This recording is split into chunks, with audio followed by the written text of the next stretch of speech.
तो पहाड़ों में बर्फ गिरी तो मैदानों में ठंड बढ़ गई है। दिल्ली और आसपास के राज्यों में सर्दी ने सितम ढा रखा है। तो आखिर दिल्ली में क्यों पड़ती है इतनी सर्दी, आज हम आपको इस बुलेटिन में दिखाएंगे। साथ ही आज क्या है मौसम का हाल ये भी बताएंगे। अगले आधे घंटे आप बने रहिए हमारे साथ।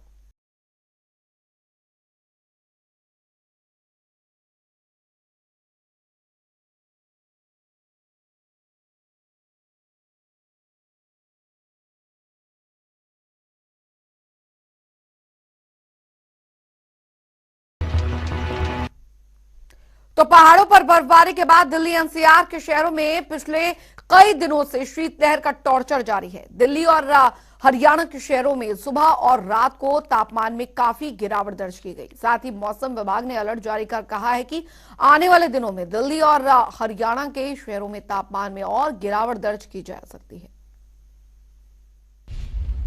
दिल्ली एनसीआर में सर्दी का सितम,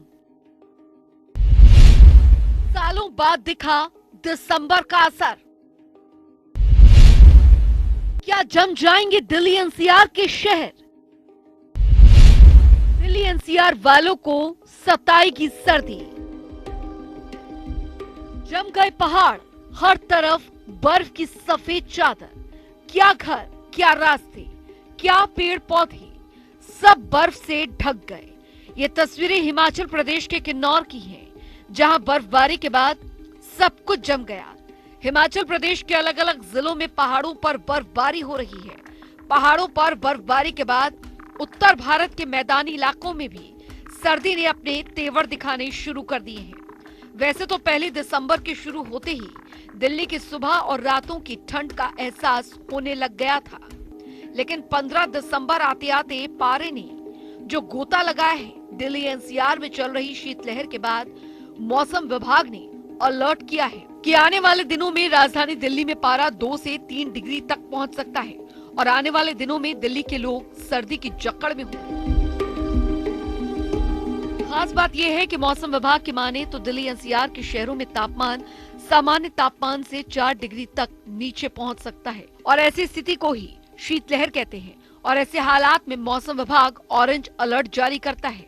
तो वहीं हरियाणा के भी नागल चौधरी में सुबह सुबह घना कोहरा छाया रहा और पाइपों पर ओस की बूंदें जमी हुई देखने को मिली। माना जा रहा है कि आने वाले दिनों में दिल्ली एनसीआर के शहरों में ओस की बूंदें जम सकती हैं। दिल्ली में सुबह सुबह पारा इतना नीचे जाने के चलते दिल्ली की यमुना के पास वाले इलाके में भी दिन में धुंध छा रही है। पिछले 2 दिनों से राजधानी दिल्ली में शीतलहर का कहर ऐसा है कि लोगों को सड़कों पर अलाव का सहारा लेना पड़ रहा है। लेकिन अच्छी बात यह है कि दिल्ली और हरियाणा में सुबह और रात को तापमान 4 डिग्री के पास रहने के बाद भी दिन में धूप खिली रहती है, जिसमें दिन का अधिकतम तापमान 15 से 20 डिग्री तक रहता है और लोगों को ठिठुरने से राहत मिल रही है। ब्यूरो रिपोर्ट, जनता टीवी। और चलिए तस्वीरें अब हम आपको दिखाते हैं अलग अलग जगहों की, किस तरीके से जो सर्द हवाएं हैं, सर्द मौसम है, वो किस तरीके से कह ढा रहा है। तो दिल्ली, भिवानी, फतेहाबाद, पुंडरी, सिरसा, किन्नौर, मनाली और नागल चौधरी की आपको तस्वीरें दिखा रहे हैं। आप देख सकते हैं किस तरीके से बढ़ती ठंड के ठिठुरन ने आम जीवन को अस्त व्यस्त कर दिया है। और तस्वीरें आप देख सकते हैं, सड़कों पर विजिबिलिटी जो है वो 0 के बराबर हो गई है। और ये आप देख सकते हैं जो सुबह सुबह हल्की बर्फ है वो तक आप देख सकते हैं किस तरीके से जम गई है। तो फिलहाल तापमान में बहुत हद तक गिरावट जो है वो यहां पर दर्ज की गई है। अलाव का सहारा यहां पर लेना पड़ रहा है। मौसम विभाग का कहना है कि कुछ समय और मौसम जो है वो इसी तरीके से बना रहेगा, क्योंकि ठंड अब शुरू हुई है, बर्फबारी हो रही है जगह जगह पर। और तस्वीरें हम आपको दिखा रहे हैं क्योंकि पहाड़ों पर लगातार बर्फबारी जारी है और इस बीच आप देख सकते हैं जगह जगह पर जो बर्फ है, बर्फ की मोटी चादर है वो छाई हुई है। चलिए अब आपको ग्राफिक्स के जरिए दिखाते हैं कि आखिरकार दिल्ली में इतनी ठंड क्यों पड़ती है, क्या कारण है जो दिल्ली हमेशा सर्दी से ठिठुरती रहती है। तो दिल्ली के आसपास पहाड़ी क्षेत्र हैं, पहाड़ों पर बर्फ गिरती है तो दिल्ली में ठंड बढ़ जाती है। पाकिस्तान, अफगानिस्तान से चलने वाली हवा दिल्ली से गुजरती है।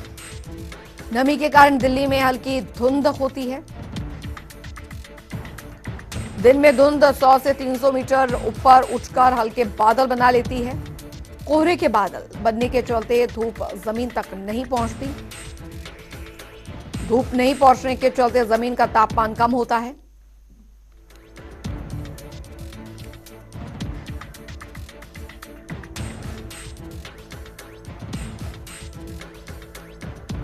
और चलिए फिलहाल मौसम का हाल अभी जान लेते हैं, क्योंकि दिल्ली एनसीआर जो है वो ठंड की ठिठुरन से ठिठुर रही है और जाहिर तौर पर अभी मौसम क्या है वो भी जान लेते हैं। हमारे साथ मनाली से कमलेश जुड़ गए हैं और साथ ही हमारे साथ आपको बता दें रोहतक से संजय जुड़ गए हैं और हैदर अली गाजीपुर से जुड़ गए हैं। सबसे पहले पहाड़ों का रुख करते हैं, क्योंकि जाहिर तौर पर पहाड़ों पर अगर बर्फ गिरती है तो उसका असर मैदानी इलाकों पर होता है और वो अब दिखने भी लगा है। कमलेश, फिलहाल अभी बताइए मौसम कैसा बना हुआ है मनाली में? देखिए अंजलि, पिछले 2 दिन से जो है मौसम खुल गया है जी। जितने भी जो पहाड़ी इलाका है 2 दिन पहले तक यहाँ पे बर्फबारी हो रही थी। और जिस तरह आप जिक्र कर रहे थे कि जो मैदानी इलाका दिल्ली पंजाब में जो है जिस तरह से जो ठिठुरन बढ़ गई है, शीतलहर बढ़ गई है, उसका कारण जो पहाड़ी इलाके में जो ऊंचाई वाले इलाकों में जो बर्फबारी हुई है उसकी मोटी चादर अभी भी यहाँ पे बिछी हुई है। अंजलि, अगर मैं दिखाना चाहूँ अपने पीछे की तस्वीर, तो यहाँ पे आप साफ तौर पे देख सकते कि कुछ इलाकों में देखिए अभी भी जो है बर्फ की मोटी चादर जो है बिछी हुई है। तो इसकी जो हवा जो है, जब यहाँ से हवा टकरा के जो मैदानी इलाकों में जब अंजलि पहुंचती है तो उसके बाद जो है मैदानी इलाके में जो है साफ तौर पे जो है इसकी ठंडक महसूस होती है और उसके बाद जो वहां का टेम्परेचर भी नीचे चले जाता है। तो जो हालांकि मौसम खुलने के बाद जो है पहाड़ी इलाकों में भी जो है इन दिनों जो है कड़ाके की ठंड पड़ रही है महिमा अंजलि। और साथ में आपको बता दूं कि जितने भी जो पानी के स्रोत है वो भी जमने शुरू हो गए हैं। और लेकिन जो सैलानी जो है, जो जितने भी जो बर्फ की आस लेके मनाली, कुल्लू या शिमला, धर्मशाला पहुंच रहे हैं, उन्हें जो है यहाँ पे पड़ी हुई जो 2-3 दिन पहले जो बर्फ पड़ी है उसमें एंजॉय करने का पूरा मौका मिल रहा है। अंजलि, बिल्कुल, जाहिर तौर पर जो पर्यटक वहां पर आ रहे हैं और खासकर क्रिसमस और न्यू ईयर पर ये कहा जाता है कि शिमला मनाली में बर्फबारी जो है वो होती ही है, लेकिन साल के अंत में जो है वो काफी ज्यादा ठंड बढ़ गई है। असर मैदानी इलाकों में पड़ा है। हैदर हमारे साथ लगातार बने हुए हैं। हैदर, फिलहाल वहां पर मौसम कैसा बना हुआ है? जाहिर तौर पर ठंड की ठिठुरन यहाँ पर जरूर बढ़ी है, लेकिन साल जाते जाते अभी फिलहाल जो ठंड है वो और सताएगी। देखिए अंजलि, अगर गाजियाबाद की बात की जाए तो गाजियाबाद में इस वक्त जो पारा है वो 8 डिग्री है और कहीं ना कहीं ये 10 साल का रिकॉर्ड तोड़ता हुआ नजर आ रहा है, क्योंकि गाजियाबाद में एनसीआर के अंदर भी जो ये पारा इस वक्त है वो कहीं ना कहीं जनवरी में देखने को मिलता था। वहीं जहाँ दिसंबर में पहाड़ों पर बर्फबारी हो रही है, जिसका खासकर भी प्रभावित जो होता है वो एनसीआर ही होता है, क्योंकि पश्चिम उत्तर प्रदेश में ही एक सटे हुए क्षेत्र है उत्तराखंड हिमाचल से, इसलिए यहाँ पर सबसे ज्यादा प्रभावित होते हैं लोग।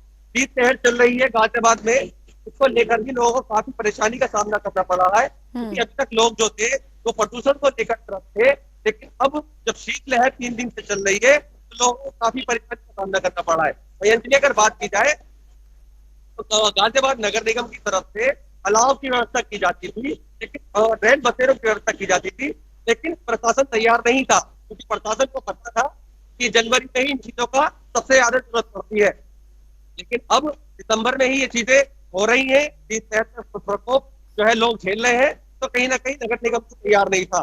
इसकी वजह से राह चलते हुए लोग जो रोड पर रहते हैं, खासकर रिक्शा चलाने वाले लोग हैं, जो अलाव से या रेन बसेरों का सहारा लेते थे रहने के लिए, सोने के लिए, उनको काफी परेशानी का सामना करना पड़ रहा है। और यही वजह है, तो कहीं ना कहीं 10 साल पहले ऐसी सर्दी दिसंबर में देखने को मिलती थी, जो 10 साल बाद ऐसा होता है जो गाजियाबाद में 60 डिग्री तक हो गया है।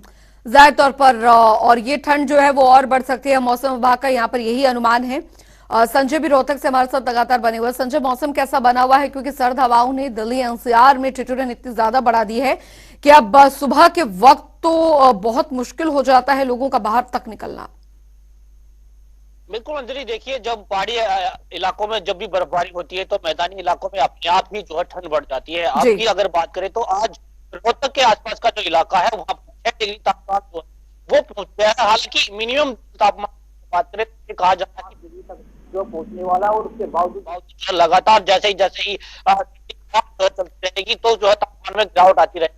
अब दिन में जो है सुबह सुबह जो है सूर्य देवता ने 8-8:30 बजे के करीबन जो है ये देवता ने जो दस्तक जरूर दे दी है, लेकिन ठंड उतनी ही है क्योंकि सर्द हवा जो है लगातार चल रही है, आम जनजीवन काफी अस्त व्यस्त हो गया है। वही किसानों के चेहरे खिले नजर रहे हैं क्योंकि जो किसानों की फसल है वो जो गेहूं की फसल उसमें काफी फायदेमंद है। जब भी जो ठंड नहीं होगी तो जो है गेहूं की फसल अच्छी पैदावार नहीं होगी, और जब भी अच्छी जो है ठंड पड़ेगी, अच्छी ठंड गिरेगी तो जो है उसमें गेहूं की पैदावार अच्छी बढ़ेगी और लगातार जो है बम्पर पैदावार होती है। और इस समय जो है दिसंबर के महीने में जो है किसान जरूर इंतजार करता कि अच्छी जो है मौसम देखने को मिले, अच्छी रिमझिम जो है उनको धुंध देखने को मिले, क्योंकि जो धुंध है वो पानी का काम करती है और ड्रॉप बनकर जो है वो तय में जाती है और जो फसल है उसकी अच्छी पैदावार होती है और एक खाद का भी काम करती है। तो ऐसे में कहीं ना कहीं ये जो धुंध और जो ठंड है ये फायदेमंद भी दिखाई दे रही है। वही कहीं ना कहीं ये जो ठंड है वो कहीं नुकसानदायक भी जो है आम जनजीवन को काफी प्रभावित करती है। अगर बच्चों की बात करें तो स्कूल का टाइम जो है 10 बजे से 2 बजे तक कर दिया गया है। हरियाणा सरकार ने सख्त निर्देश दिए हैं, निजी स्कूल व सरकारी स्कूलों के बच्चे जो है 10 बजे ही स्कूल खुल पाएंगे, उसके बाद जो है 2 बजे तक उनकी छुट्टी होगी, क्योंकि जो ठंड का समय जो है शुरू हो जाता है और दिन में जो है सर्द हवा चलती है तो ऊनी वस्त्र जो है पहनकर बच्चे जाएंगे। ऐसे में कुछ लोग अगर बात करूँ तो जो जब भी घर से बाहर निकलते हैं तो बड़े बड़े जो है ऊनी वस्त्र पहनकर ही घर से बाहर निकलते हैं, पूरे शरीर को ढककर बाहर निकलते हैं ताकि सर्दी से बचा जा सके, और अलाव का सहारा जो है वो लेते नजर आ रहे हैं। अगर नगर निगम की बात करें तो रोहतक नगर निगम में जैसे ही दिसंबर का महीना शुरू हुआ उससे पहले ही जो है एक रेड बसेरा का प्रबंध जो है रेलवे स्टेशन पर कर दिया गया था, क्योंकि इससे पहले जो है अगर पिछले साल की बात करें तो 27 रेड बसेरा रोहतक में बनाया गया था, करोड़ों रुपए की लागत से वो बना था, लेकिन शॉर्ट सर्किट के कारण जो है उसमें आग लग गई थी और वो जो है पूरी तरह से जलकर राख हो गया था। लेकिन उससे पहले ही नगर निगम जागरूक हुआ और जो है इस तरह से जो लोग बाहर सोते थे और बेसहारा लोग जो रोड पर सोते दिखाई देते थे, उससे पहले जो है नगर निगम ने अस्थायी रेड बसेरा जरूर बनाया गया है। 100 से 150 के करीबन जो लोग उसमें अस्थायी रेड बसेरे में रह सकते हैं, पूरी तरह से उनके रहने के प्रबंध वहां पर किए गए हैं। हालांकि हम भी लगातार जो है जनता टीवी एक जिम्मेदार चैनल होने के नाते लगातार जो है ये खबरें दिखाता रहा है कि नगर निगम को जागरूक करता रहा है, लेकिन उसके साथ साथ पूरे हरियाणा में जो है प्रशासन पूरे तरह से अलर्ट जो है वो दिखाई दे रहा है, क्योंकि इस तरह से ठंड जो अपना रूप दिखा रही है और हार्ड कपड़ा देने वाली ये ठंड है, इससे बचने के लिए यही एक सहारा है। सामाजिक संस्थाओं से ही प्रशासन की तरफ से बार बार अपील की जा रही है कि आप लोग भी आगे आए और जो है जो बेसहारा लोग हैं जो रोड पर खुले आसमान के नीचे सोते दिखाई दे रहे हैं उनके लिए जो है विशेष प्रबंध करे और ऊनी वस्त्र जो है दान करे। तो ऐसे में सामाजिक संस्थाएं भी जो है ऊनी वस्त्र दान करती नजर आ रही हैं और रेड बसेरे का प्रबंध जो है वो करते नजर आ रहे हैं। ये कहे कि सर्दी से बचाव बिल्कुल जो है प्रशासन और सरकार पूरी तरह से जो अलर्ट दिखाई दे रहा है। बिल्कुल सरकार प्रशासन भी इसको लेकर अलर्ट है। रैन बसेरों की व्यवस्था यहाँ पर जरूर अब की गई है, लेकिन बढ़ती ठंड जो है वो यहाँ पर ज्यादा परेशान कर देने वाली है। कमलेश, क्योंकि अब पर्यटक सीजन है, इस समय खासकर साल के अंत का ये ऐसा समय होता है जब काफी ज्यादा जो पर्यटक है वो शिमला मनाली का रुख करते हैं। ऐसे में प्रशासन इसको लेकर कितना अलर्ट है, क्योंकि चुनौतियां कई हैं, अभी महामारी का दौर खत्म नहीं हुआ, दूसरा अभी ठंड जो है वो अपने पूरे पीक पर है और बर्फबारी हो रही है, रास्ते बंद है। प्रशासन की तरफ से क्या अलर्टनेस है?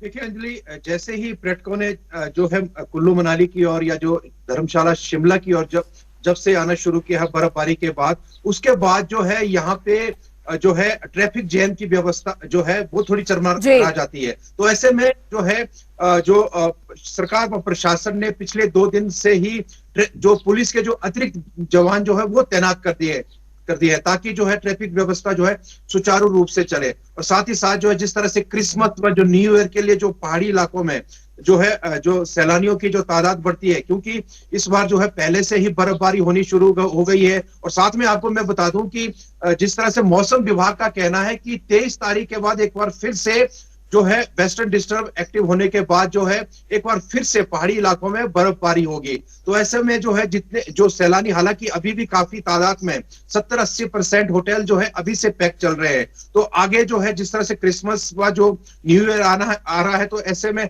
जो है सैलानियों की बुकिंग जो है और ज्यादा होनी शुरू हो गई है होटल्स में। तो ऐसे में प्रशासन के लिए भी जो एक चुनौती रहती है कि किस तरह से जो है व्यवस्था प्रशासन के लिए चुनौती भी है कि व्यवस्था जो है वो ठीक करके रखनी है। बहुत बहुत शुक्रिया कमलेश, हैदर और संजय आपका इस तमाम जानकारी के लिए।